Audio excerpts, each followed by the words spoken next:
talking about Society of Manufacturers of Electric Vehicles is the registered association representing Indian manufacturer of electric vehicles, EV and electric vehicle components. SMEV works closely with the central and state government to assist formulation of policies and process supporting the EV ecosystem. SMEV is committed to providing active support to EV industry and government of India in shaping up the right future for electric vehicles and to put India on the global map of electric vehicles. We, SMEV, work closely with Niti Aayog, Ministry of New and Renewable Energy, Ministry of Heavy Industry, and state nodal agencies on policy framework and pilot projects for the implementation for electric mobility across the many Indian states and union territories.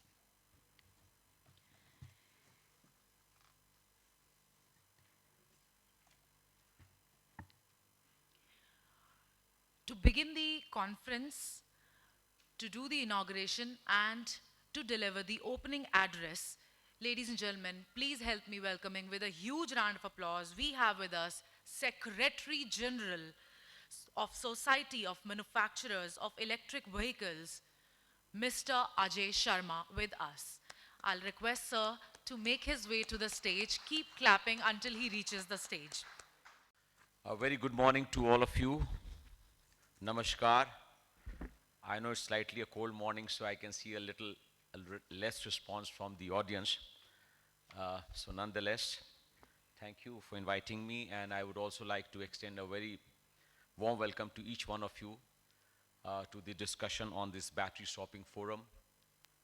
On behalf of the organizers Aayera and the Society of the Manufacturers of Electric Vehicles, I extend a very warm welcome to you all at the battery swapping forum with the theme Shaping the Future of E-Mobility.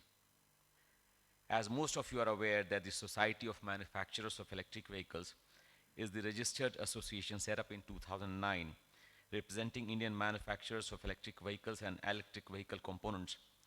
SMEV works closely with the central and state governments to assist the formulation of policies and processes supporting the EV ecosystem. SMEV has contributed significantly to the cause of promotion of EVs in the country through the National Electric Mobility Mission Plan 2020 and the FAME policy, the rationalization of import duties and reduction of local taxes and levies. The SMEV is keen to play an active role in the discussion of the issues faced by the electric vehicles industry and practical aspects to help enhance the penetration of electric vehicles towards meeting the goals of our nation. Today, the SMEV is proud to have around 100 electric vehicle component and battery manufacturers, including some of the multinationals, as our esteemed members. The recent disruptions because of environmental compulsions and economic viability have driven the electric vehicles to a crossroad, and it is definitely ready for a complete transformation. The emerging market and industry trends are heralding a new beginning, and yes, it's electric. With newer technologies and the falling battery prices, electric vehicle prices are becoming comparable to their petrol counterparts in terms of operating costs. Efforts at changing charging infrastructure, battery swapping, and localization of parts are also gaining momentum. To ensure a smooth transition to EVs, the government proposed the battery swapping policy to make electric mobility more affordable than ICE, as the battery accounts for nearly 40 to 50% of the cost of an electric vehicle. India remains the second largest two-wheeler manufacturer in the world. The automobile industry, for instance, contributes significantly to the country's GDP, 7.1%, with the two-wheeler segment accounting for 73% of that total. Due to disruptive technologies, government regulations, and policies aimed at achieving green mobility, the industry has been evolving at a faster rate over the past few years. With formidable goals to make India a 100% electric vehicle nation by year 2030, the government of India has been aggressively promoting the electric push. For instance, the past decade has seen policies such as FAME 1 and FAME 2 and the production-linked incentive schemes coupled with other incentives. Nonetheless, there are some impediments to a smooth transition to EVs, including global supply chain, charging infrastructure, and range anxiety. The battery swapping policy would greatly benefit India's e-commerce fleet as many states have implemented stringent policies to ensure 100% electrification. A rider's main concerns including range anxiety, charging time. It usually takes 2 to 6 hours to fully charge and finding a charging station. However, with battery swapping, the rider can simply hand over the depleted battery in exchange for a charged one, similar to refueling at a gas station. As a result, battery swapping stations will most likely replace filling stations. In terms of battery swapping, our SMEV members such as Ampere, Bounce Infinity, and Okinawa, among others, have already incorporated the model into their systems. The Government of India proposed a battery swapping policy to make electric mobility more affordable than ICE, as battery, as I told you, accounts for nearly 40 to 50% of the cost of electric vehicle. Under the battery as a service policy, EV consumers can now purchase a battery-less scooter from OEMs, lowering the initial cost. Mounting concerns over transport emissions contributing to climate change, coupled with the insatiable demand for expensive petroleum from internal combustion engine vehicles, have compelled countries around the world to embrace electric vehicles. Home to the world's 2 and 3-wheeler markets and the fifth largest passenger car market, India considers e-mobility a clean energy generation mission critical for its 2070 net zero target. The government is making a bold attempt to democratize swapping in the country to unlock the solution at scale. The sale of EVs without batteries has already been legalized on the heels of 2022-23 budget announcement. India's policy think tank Niti Aayog released a draft battery swapping policy for consultation. Such a policy is unprecedented globally. Even in countries where swapping is more prevalent like China and Taiwan, policy intervention has been relatively light. Considering the nascency of battery swapping and the EVs more generally in India, a clear policy and accompanying incentives could prove decisive. The draft policy scores high on 5 key fronts: interoperability, safety, transparency, customer centricity, and sustainability. The draft policy takes a nuanced approach to fostering interoperability. Battery swapping is premised on aligning different parts of the ecosystem: vehicles, batteries, and charging stations, instead of prescribing single technical standards which could restrict innovation. The policy gives room for the market to develop multiple internal consistent ecosystem solutions, open for other players to plug into. Such a permissive approach can foster innovation for this nascent technology. At the same time, the policy doesn't leave safety a chance. Ecosystems will have to meet safety and performance requirements for certification, particularly relevant given the recent spate of EV-related safety incidents in India. Such an emphasis on safety and performance resonates and standards elsewhere, like in China and Singapore. An important step to enhance asset security and transparency in functioning is the unique identification number based tracking and monitoring system for ecosystem elements. The policy will also pave the way for a data sharing and communication protocol to allow users to make informed decisions. Last but not least, the policy drives towards long-term environmental sustainability by outlining a system for battery reuse and recycling. The policy's goal of creating a level playing field across battery and swapping business models is an important one to reduce entry barriers and increase user choice. In addition to the recommendation of goods and services tax normalization and land electricity tariff concessions, the calibration of direct subsidies for swapping relative to fixed battery models would be critical to address industry feedback.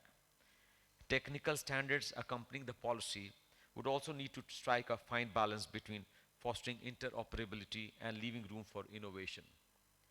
Market views on this are fixed, with some quarters calling for standardization to some degree, and others advocating a laissez-faire approach.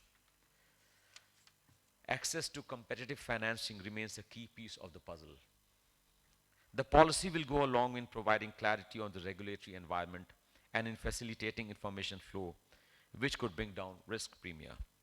Niti Aayog has also been working with the World Bank to develop programmatic solutions to unlock commercial financing for the EV transition. The ongoing consultation is a valuable opportunity to incorporate feedback from the EV's ecosystem and put in place a landmark policy for India's green transition. As informed, the Battery Swapping Forum is the only event of its kind to deliver market intelligence in industry presentations on the latest in battery and swapping technologies for the automotive sector. Very interesting topics on battery swapping industry speakers have been lined up for today's conference, and I look forward to an exciting discussion. We thank the organizers for this initiative, which I am sure that the Indian EV industry stands to gain from. And I would also like to thank all the speakers, the sponsors, media partners, and the industry delegates for your support and presence today. Before I conclude and express my gratitude to the organizers for inviting us here, I must insist on some of the issues which I feel which I have experienced the last 1.5 years while I was at SMEV.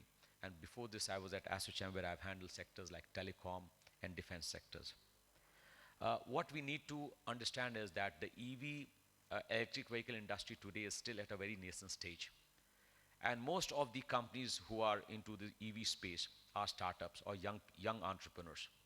And therefore, they have to understand how the ecosystem works in the country, how the regulatory mechanism is put in place, and how exchanging of information is going to be, could lead to a very healthy, industry in this country. What my experience in the last 1 year is that the companies are reluctant to share information. They are reluctant to exchange ideas.